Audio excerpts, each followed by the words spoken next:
尔贝·加缪在暴力的环境中成长。他的家乡阿尔及利亚深陷于当地阿尔及利亚人与法国欧洲殖民者之间的冲突之中。他在第一次世界大战中失去了父亲，第二次世界大战时被认定不适合参加战斗。他在法国与结核病抗争，并以抵抗组织记者的身份直面战争的破坏。这些经历让加缪变得沮丧，他无法在这些无止境的杀戮与痛苦背后找到任何意义。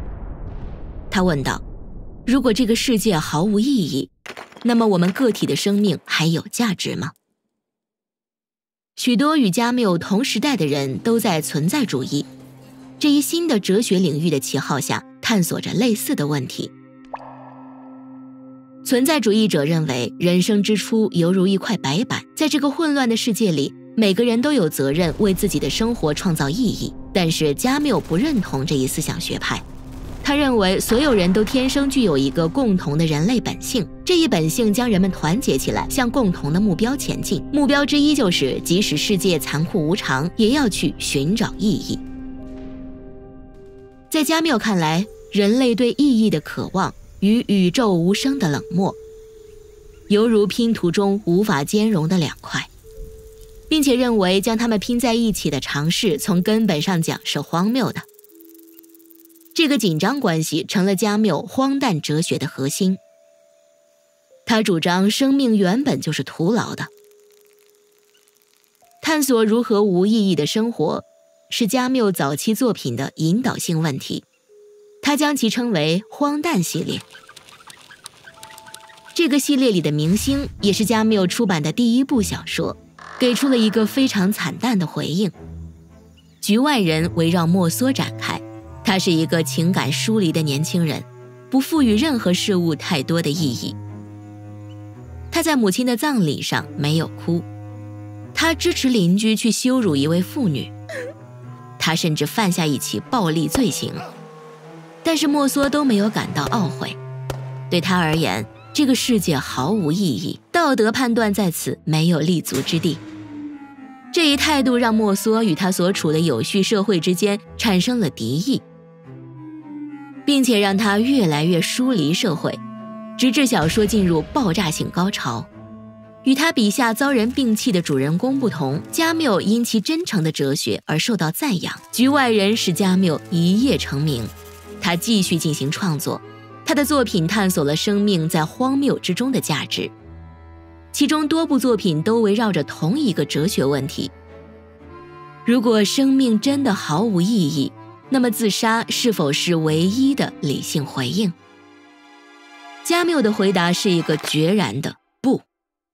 对于我们这个非正义的世界，也许不存在任何解释，但是即便如此，仍然选择活着，是对真正自由的最深切表达。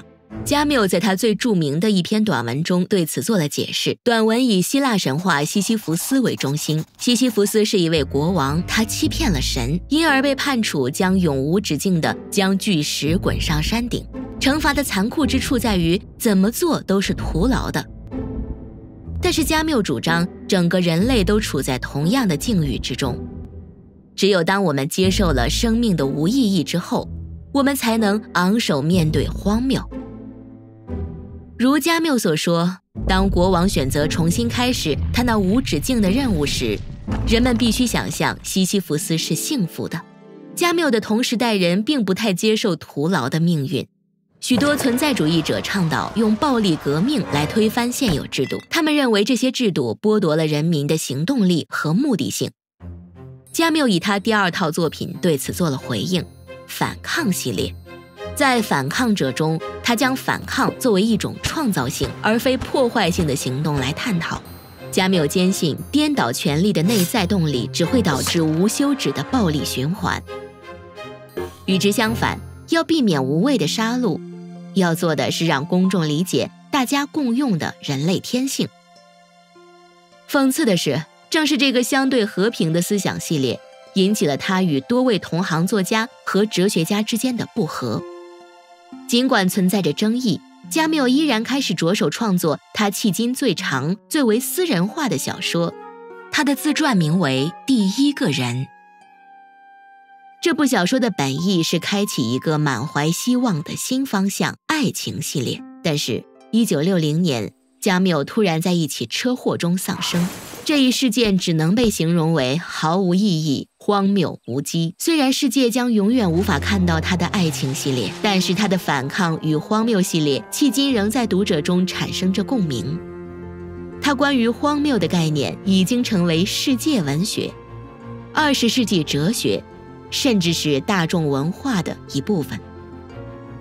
如今，在充满未知的时刻，加缪仍然是一位值得信赖的引领者。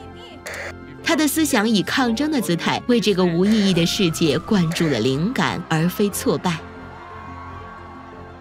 TED-Ed 致力于尽可能多的人提供免费的高质量教育内容，尽可能多的语言，通过向我们的捐赠来帮助支持我们的非盈利使命帕特雷恩，并且不要忘记订阅此频道。